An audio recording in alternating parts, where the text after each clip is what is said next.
추수감사주를 맞이해서 하나님과 영광 돌리는 우리 어린 생명들로부터 시작해 우리 모든 성도들에게 하나님의 크신 축복이 임할 수 있기를 주의 이름으로 축원을 드립니다. 120분간 축복하고 말씀을 듣겠습니다. 감사의 축복을 받으십시오.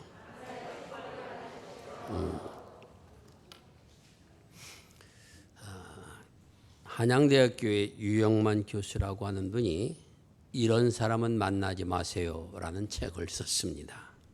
어떤 사람인가 했더니 10가지 유형을 얘기하는데 귀 막힌 사람, 필요할 때만 구하는 사람, 나 혼자뿐인 사람, 360여일 과시하는 사람, 많은 문들 중에서 특별히 말문이 막힌 사람, 과거로 향하는 꼰대, 감탄을 잃어버린 사람, 책을 읽지 않고 책 잡히는 사람, 단점 지적하느라 장점을 볼 시간이 없는 사람, 대접받고 은혜를 저버린 사람, 이런 사람은 가능한 가까이 하지 마십시오라는 책을 썼습니다. 또한 이런 사람을 만나면 위기가 찾아옵니다라고 하는 글도 적었는데 이렇습니다. 되는 방법보다 안 되는 이유를 찾는 사람, 도전하기보다 현실에 안주한 사람, 내 이야기보다 남의 이야기를 즐겨한 사람, 물음표를 품기보다 마침표를 찍는 사람, 반성보다 문책을 즐기는 사람, 경험보다 욕망을 자극하는 물건을 사는 사람, 전보다 잘하기보다 남보다 잘하려고 하는 사람, 사소한 일상보다 거창한 미래를 꿈꾸는 사람, 이런 사람들은 만나면 위기가 찾아온다라고 적고 있습니다. 이 책을 읽다 보면 난 어떤 사람일까 하는 생각을 절로 하게 됩니다. 세상을 살아가다 보면 수많은 사람들을 만나서 인연을 맺으며 살아갑니다. 어떻게 경상도 사람이 서울 사람을 만나서 결혼하고 살아갈 수가 있습니까? 저 먼 섬지방의 사람이 서울까지 올라와서 좋은 사람을 만나서 그렇게 살아갈 수가 있습니까? 사람이 일평생 많은 사람들이 평균적으로 몇 명 되는가라고 어떤 학자가 조사를 했더니 얼마 정도 될 것 같습니까? 17,500명 정도의 사람을 만난다는 겁니다. 물론 얼굴만 보는 것이 아니라 통성명 정도 하고 지낼 수 있는 사람이 17,500명 정도 된다라고 그렇게 말합니다. 이러한 사람들과 만나서 살아가는 동안에 오늘 우리들은 인연을 맺고 살아가는 동안에 다른 사람부터 많은 은혜를 입게 됩니다. 그리고 은혜를 받았을 때 어떻게 그 사람에게 감사를 표할 것인가 하는 생각을 하게 됩니다. 그리고 또한 그런 감사를 표현할 때는 한 번쯤 어떤 게 좋을까 고민을 할 수밖에 없는 것이 우리의 모습이기도 합니다. 그런데 구약 성경에 보면 하나님께서는 이스라엘 백성들이 하나님 앞에 어떻게 감사를 드려야 될 것인가 하는 것을 율법으로 규정해 놓았습니다. 그러므로 고민할 필요가 없습니다. 율법을 따르면 되는 것입니다. 구약 성경에는 이스라엘 백성들이 하나님 앞에 드려야 할 제사 가운데 6가지의 특별한 제사가 있습니다. 태워서 드리는 번제, 곡식을 드리는 소제, 그리고 자신의 죄를 잘못했을 때 죄 용서함 받기 위해 드리는 속죄제, 그리고 하나님의 성물을 만졌거나 불화가 있을 때 드리는 속건제, 그리고 하나님 앞에 화목하게 위해 드려야 또한 성도 간에 화목하게 드리기 위한 화목제, 그리고 제사장을 위임하는 위임제, 이렇게 6가지가 가장 중요한 제사 가운데 하나입니다. 오늘 우리가 읽은 본문의 말씀은 그 중에서 특별히 화목제에 해당되는 것인데 이 화목제는 자원제와 또한 서원제와 이런 모든 것들이 들어가 있는 제사가 바로 화목제사입니다.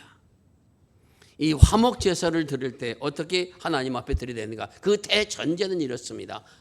너희가 하나님께 기쁨이 되도록 드릴지니라, 이렇게 말씀하여 주십니다.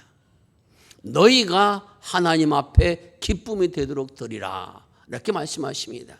이 말씀을 좀 더 풀어서 생각한다고 하면은 내가 하나님 앞에 제단을 쌓아 예배를 드릴 때 그 예배를 드리는 자의 삶이, 그 마음이 과연 하나님 앞에 기쁨이 되는가, 이것을 생각해서 드리는 자가 되라 하는 이 가르침이 여기에 대전제가 되어 있습니다. 어떠한 것을 하나님 앞에 드린다 할지라도 감사의 마음이 없다면, 하나님이 기뻐 받으시는 것이 아니라면 그것은 하나님 앞에 영광이 되지 못하며, 또한 그것은 하나님 앞에 은총이 되지 못한다라고 하는 것을 우리에게 말씀하여 주고 계십니다. 무엇을 하든 내가 하나님 앞에 드리려고 하는 마음을 가졌을 때 내 마음에 감사함이 있는가, 내가 지금 드렸을 때 하나님께서 기뻐 받으시겠는가 하는 것을 한 번쯤 깊이 생각하고 드릴 수 있는 믿음의 사람이 되라라고 하는 것이 모든 제물을 드리는 것의 대전제라는 것입니다. 그리고 난 후에 서원 제물과 자원 제물을 드리는 경우로 이렇게 구체적으로 나누어집니다. 서원 제물은 하나님 앞에 내가 어떠한 것을 서원하기 위하여 드리는 그러한 제물입니다. 예를 들면 나는 하나님 앞에 평생 동안 나시린으로서 하나님의 성전에서 봉사하며 살겠습니다 하고 서원하는 겁니다. 또한 하나님 앞에 나는 내 자녀를 믿음의 자녀로 키우겠습니다, 아니 제사장으로 키우겠습니다 라고 고백하며 하나님이 드리는 제사가 바로 서원 제물입니다. 난 하나님 앞에 반드시 일주일에 한 번은 예배를 드리겠습니다 라고 고백하고 약속하고 드리는 제사가 바로 서원 제사요, 또한 하나님 앞에 드리는 그러한 제물이기도 합니다. 이때는 어떠한 게 드려야 되는가? 그것은 제일 먼저 중요한 것은 흠이 없어야 한다는 것입니다. 상처가 나거나 절거나 신체 일부가 없는 것을 제물로 드려서는 안 된다라고 그렇게 말씀하여 주십니다. 절거나 신체 부위가 훼손된 것을 하나님 앞에 드리지 못한다라는 것이며, 한마디로 말하면 흠이 있는 것은 하나님 앞에 드리지 못한다라는 것입니다. 왜 이런 규정을 주님께서 정하여 주셨는가 하는 것입니다. 한번 여러분, 그러한 절거나 혹은 훼손된 그러한 짐승과 양이나 혹은 소나 염소를 기른 사람들의 입장에서 한번 생각해 봅시다. 그것들이 다른 성한 것보다 가치가 있을까요, 없을까요? 분명히 성한 것보다는 가치가 없을 겁니다. 사료를 많이 먹는데 젖을 많이 내지 못하는 양이라면, 그러면은 그 주인은 그놈의 양을 어떻게 할 것인가라고 처치할 생각을 할 겁니다. 그런데 처치할 수 있는 좋은 방안이 생겼는데 그것은 제사의 제물로 드리는 겁니다. 이 제사의 제물은, 어떤 제물은 제사장이 잡아야 되지만 이런 자원제물 같은 것은 본인이 잡아야 됩니다. 제물을 가지고 제사장에 나가면 제사장이 그 잡을 장소로 안내하면 거기서 자신이 각을 떠서 그것을 제사장에 치면 제사장이 받아가지고 태워서 제사를 드리는 겁니다. 제사장이 어디가 흠이 있는지 압니까, 모릅니까? 잘 모릅니다. 어차피 불로 태워서 드릴 것이니까, 태우면 그거나 저거나 다 똑같은 것이니까 이렇게 내가 필요 없는 것을 드려도 되겠지라는 생각을 가지고 드릴 수 있는 그런 마음들이 생겨나는 것이 사람의 모습이라는 겁니다. 그러나 중요한 것은 그런 마음 가지고 그런 제물을 드리는 자는 그가 서운한 것이든 하나님 앞에 감사한 것이든 어떠한 것도 그 마음이 하나님 앞에 연락되지 못한다라는 사실을 기억하라는 겁니다. 제물을 드리는 자의 마음이 하나님 앞에 기쁨이 되지 못한 그런 제물들은 그의 서운도 무의미한 것이 되고 감사도 헛것이 되며 하나님께서 받아주지 아니한 제물이 되니 무용 제물이 되는 제물을 헛수고로 드릴 뿐이라고 하는 것을 주님 분명하게 말씀하여 주고 계십니다. 그러므로 서운 제물이나 자원 제물을 드리는 자는 하나님 앞에 기쁨이 되도록, 그래서 그 제물이 흠이 없는 것들이라고 그렇게 명령해 주고 계십니다. 두 번째는 화목 제물에 대한 겁니다.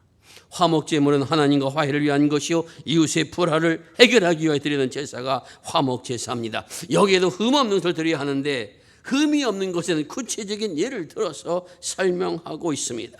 눈먼 것이나 상한 것이나 지체에 배임을 당한 것이나 종기가 있는 것이나 습진 있는 것이나 비로한 것은 드려서는 안 된다.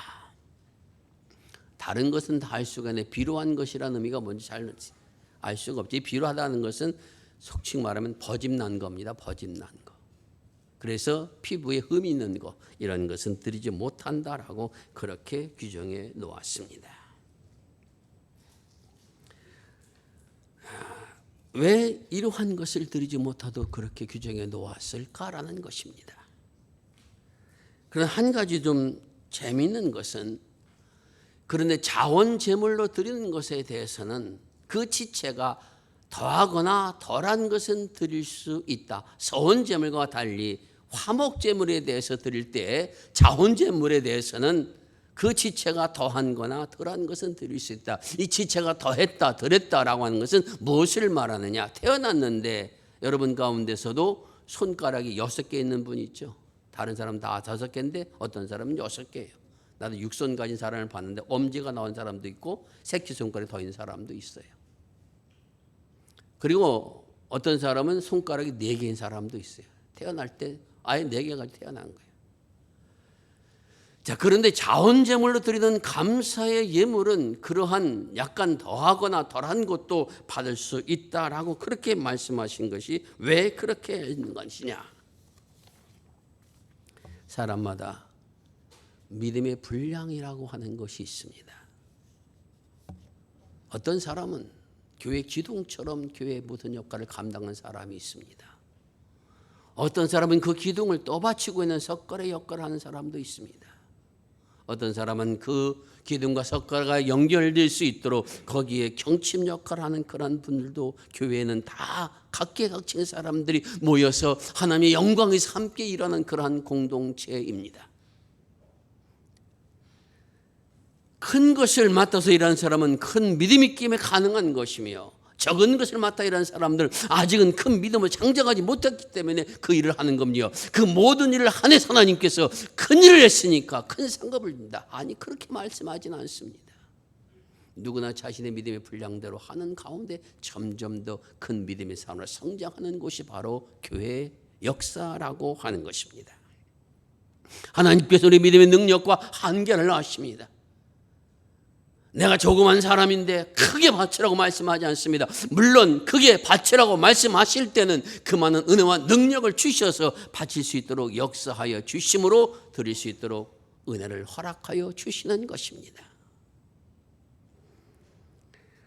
우리 모든 기독교 역사에 수많은 순교자들이 있습니다.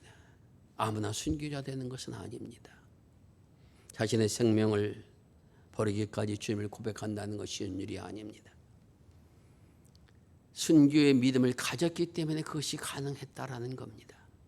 그럼 순교하지 않고 그렇게 살아온 사람들은 다 잘못된 사람, 그렇지 않습니다. 아직은 그 믿음까지 자라지 못했기 때문에 그럴 뿐입니다. 하나님께서는 그대 믿음의 분량을 따라서 자신의 하는 모든 일들을 다 귀하게 여기시고 하나님 앞에 드려지는 것, 그것이 흠이 없는 것이면 작은 것이든 큰 것이든 믿음의 분량에 따라 드리는 것에 대해서 기뻐 받으신다라고 하는 것을 우리에게 말씀하여 주고 계십니다. 그 다음에 또 한 가지 추가해 말씀하시는 건데, 그것은 소와 양이나 짐승들의 새끼를 낳았을 때 어떻게 제사예물을 드릴 수 있는가라는 문제입니다. 먼저 새끼를 낳았던 것은 적어도 일주일이 지난 후에야 그 어미든 새끼든 하나님 앞에 제물을 드릴 수 있다라고 말씀하여 주십니다. 7일이라고 하는 것은 생명의 주기를 말합니다. 이 말씀에 가지는 모든 생명의 주인은 하나님께서 갖고 계시다는 것이며, 그 생명의 7일, 적어도 안식의 하루는 지난 날이 돼야 그래야 하나님 앞에 드릴 수 있는 제물이 되어진다라는 의미가 그 속에 담겨져 있습니다. 또한 어미와 새끼를 한 날에 잡지 못하도록 규정함을 통해서 비록 짐승이라 할지라도 그들의 모든 관계를 끊어버리는, 실성을 끊어버리는 어리석은 행동은 하지 말 것을 주님은 말씀하여 주고 계십니다. 이런 생을 통해서 진실로 그것을 받으시는 하나님 앞에 기쁨이 되도록 드릴 것을 우리에게 말씀하여 주고 계십니다. 세 번째는 감사의 제물입니다. 하나님 앞에 기쁨이 드려야 되는 것은 똑같으면 여기 한 가지가 첨가되었는데, 그것은 그 감사의 제물을 드린 후에는 그 제물을 그날 다 먹고 남겨두지 말라라는 것이 첨가되어져 있습니다. 인간적인 생각을 하면은 재물을 드렸는데 재물 드린 사람이 적고 재물은 많아가지고 남겨둘 수밖에 없습니다. 그러면 그 다음날 또 그 재물을 놓고 하나님 앞에 감사 기도 올리고 먹으면 될 것인데 왜 그렇게 규정해 놓으셨을까 하는 겁니다. 여러분, 그렇게 하나님 앞에 재물을 드리는데 감사의 재물이 많이 남았으면 어떻게 하면 좋겠습니까?